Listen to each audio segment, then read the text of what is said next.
What's going on, guys? Welcome to another episode of Smash JT. I am in Massachusetts right now, and it is freezing. There's supposed to be a big snowstorm coming tonight. My kids are really excited. And yeah, it's my last day here, home for the holidays, having fun with the fam. And it was a slow, couple weeks in the video game scene until today. There was some news broke about Jirard the Completionist, and I'm like, oh God, gotta make a video on this one because it's a doozy. JT.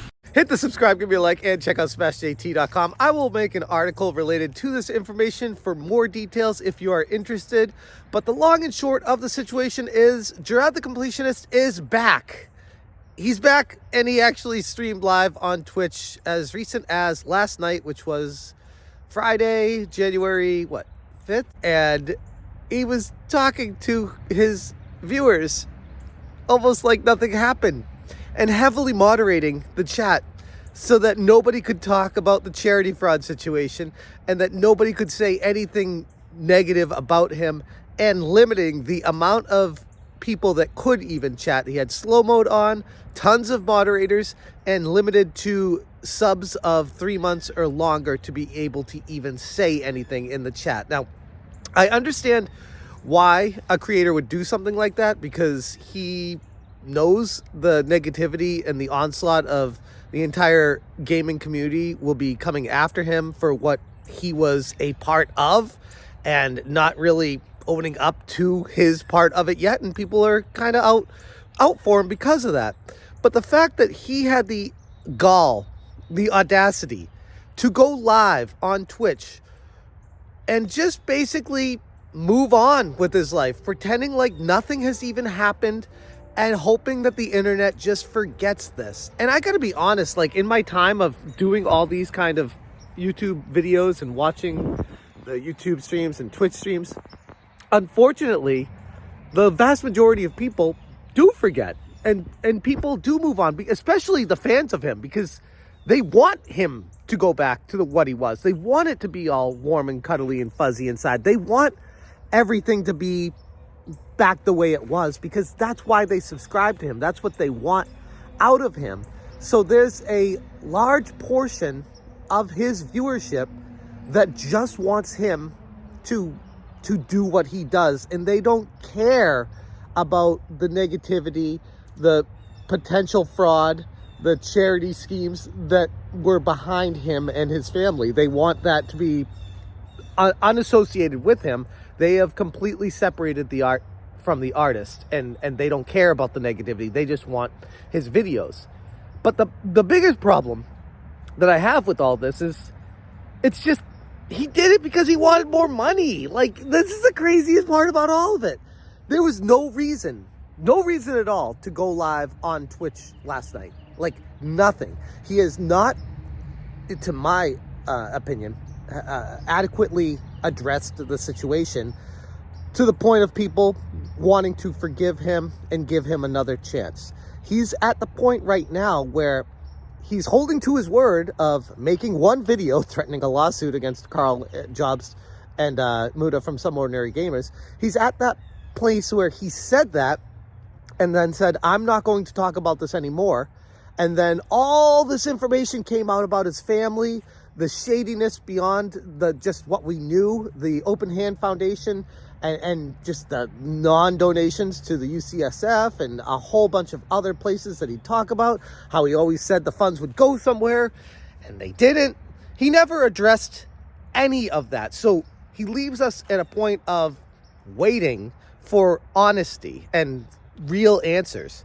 But instead, we get a guy that holds true to his word of saying, I'm not going to talk about the situation anymore, and then go on a Twitch stream and then basically make everyone feel bad for him. Or at least that was his intent when he turned on the camera, is I'm going to get sympathy points, I'm going to get attention, I'm going to be the narcissist and make sure that everyone feels bad for me and gives me the love of the internet that I can gather. And the people that don't, they're gone, banished from my channel, and just create this weird echo chamber of people that don't care of his involvement in what is one of the biggest charity frauds that's ever run on YouTube, at least in the gaming realm. And if you want to search and watch this Twitch stream, good luck to you, because as far as I could tell, it's been deleted. It's erased. It's not on his channel anymore. So whatever reason, he went live, got a bunch of people to resubscribe because a month had passed since the last time he was on Twitch. He wanted to make that money. He wanted people to give him more money. And that's just insane to me, to have the audacity to go on Twitch just to do a stream, just to get people to resub because the sub month was up. That was literally, as far as I could tell, the only reason he would do that. Because if you go on his Twitch channel right now, it's been over 1 month since the last time he streamed. And now, streaming last night and then deleting the stream, as far as I can tell, cannot find it on his Twitch channel whatsoever. He doesn't want people to clip it, cut it, find any information from it. He just wanted to go live, get people to resub, make him feel better, delete all the negativity, boot all the people that don't like him anymore, and clean out his comment section, which he does have the right to do, having his own channel. Everyone has the right to run their own channel the way they want to. But just the audacity to do what he did in the situation that he's in right now is so gross. It's so disgusting. And people on Twitter, people on Reddit, people on all forms of social media aren't having it. Like, you can do what you want on your own YouTube channel and on your own Twitch channel, but when it comes to reality, people will talk and they're going to form opinions. So you can either let them share their opinion on your channel or let them share it somewhere else. And I know that personally. I know a lot of creators do. But the thing with this is, like, there are some serious questions, serious allegations, serious unanswered information that we don't know yet from him, and he's refusing to touch on any of it. And we're in a situation right now with him where he's now cleaning through his comments and filtering what's allowed to be said, not discussing much of the charity fraud, not discussing much of anything that people are interested in about him right now, and just pretending like nothing happened just to get the subs to re-up their monthly subscription. And if that doesn't sum up Jirard the Completionist at this point for the type of human being he is, I don't know what does. It's abhorrent, it's gross, it's disgusting, but it's right on brand for what I've come to learn of who this person is. It's a manipulator, it's a narcissist. He's someone that wants people to love him and give him money, and he will do whatever is possible to get there. At least that's my feeling on it. And the way he's handling this situation, this ain't it. Like, this is the opposite of how you need to handle something like this. You need to hit it right up front and don't beat around the bush with it. Tell people you screwed up. Admit to your missteps. Blame it on your family, as I feel like this is majority the situation of. He's afraid of that whole situation. But be honest with your audience. Don't avoid it. Don't dodge the questions. Don't pretend like nothing happened. Like, that's the biggest thing. People are going to hold a grudge forever if you try to move on from this and pretend like everything's hunky-dory when it's definitely not. And like I said, we can talk about this drama, if you want to call it that, until the end of time. It doesn't matter. But the reality is, for something like this in the IRS, there's some serious implications involved with it. And you should be very scared. I would be, at least. That's very concerning. The charges that have been levied against him, and then doing the research on finding out more about it, it's not a good look.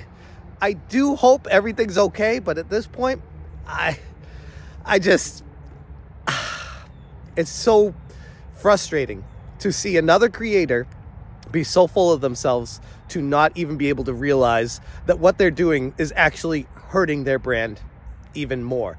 Yes, I do think at some point Jirard could potentially, somehow, some way, come back from all this. But right now, ain't it? I'm going to go inside. It's freezing out here. Thank you guys so much for watching. And as always, you stay smashing. Just to be clear, I didn't start YouTube to become rich. If, to quote Andre from Black Nerd Comedy, if I wanted to become rich and famous, I would rob a bank. That's like something that he tells people who want to get into YouTube. Don't start YouTube to become rich and famous. If you want to do that, there are worse things in the world. And for us personally, I say us because it's everyone in the office, but for me personally, it's never been about the money. Smash, change, smash, change, smash,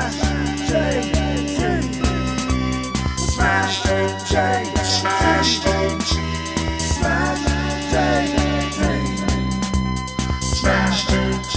much.